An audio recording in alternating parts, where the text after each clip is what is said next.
Our final discussion on bonds is about strips and convertible bonds. So what is a strip? So let's take a look at an example. So a bond does not have to pay a coupon, but some bonds do. If a bond pays a coupon, then there is the face value that the investors will receive at the end or at the maturity date.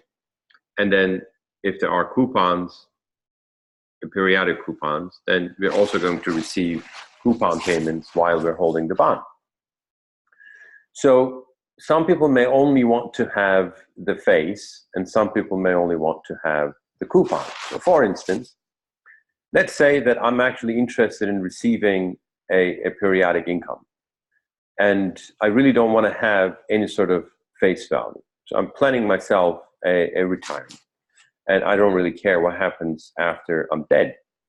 So what I want to have is the income, and I don't really want to have the face.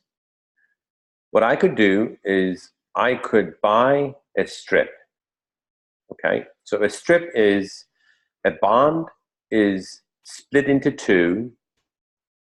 A coupon paying bond is split into two.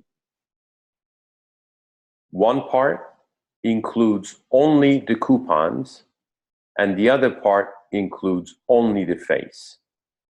So the face that has no coupons left is now became a zero coupon bond, and the coupons only became the strips.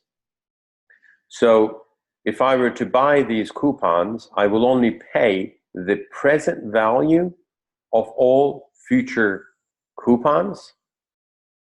If I were to buy the face value, then I would have to pay today the present value of that face value, but the face value alone.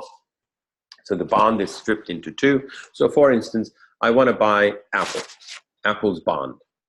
Now, why? For some odd reason, but I insist on buying Apple's bond. Well, Apple pays a coupon, or Apple's bonds pay coupon. So what do we do? Or some of the Apple's bonds pay coupons. So what do? We strip it into coupons only and face value only, and I only want to have the coupons, not the face. So through stripping the bond of its coupons, you now have two distinct products. One of them pay only the coupon, and the other one pay only the face. Different clientele, different investors, different purposes, but this is what stripping a bond means. So what is a convertible bond? Again, let's talk through an example. So Tesla. So Tesla is a company that produces electric cars. I'm a perma bear. I don't own any Tesla. I don't own any more of Tesla options. However, I really am a bear on Tesla. In any case, from my own perspective, my opinion is that Tesla is a company where credit may be questionable. And a lot of people feel the same. So while some people may love the company, may love the car, may love the potential and the future, whether they can pay the outstanding debt may be a problem. So Tesla may have a default risk. So if a company has such risk, then issuing a bond may be expensive. And sometimes people may feel that if it is a growth company, why would I give them money at 6 or 7% when I could invest that money and buy their stock? See, if the company is going to do well, I might as well take some risk and experience the full potential of the stock's growth, because the company may grow, and that's the usual. I don't expect it, but that's the usual expectation. So as a bond investor, my concern is I give them $1 million. They use the money, and then they become the next best car company, and all of a sudden I feel like a loser because hey, I made 10%, but if I were to not invest it in their bond, but invested in their stock, I could have made 300-400%. So I'm skeptical because there's a potential, or at least people believe that there's a potential, and I don't want to miss out that potential.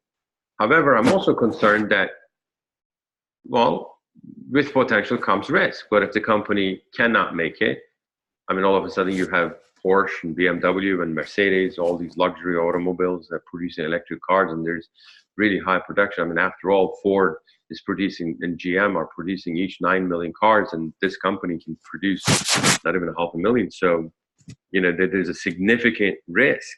So, I'm kind of, I don't know, I want to invest in it in a way, but I am concerned. On the other hand, they are paying a good interest.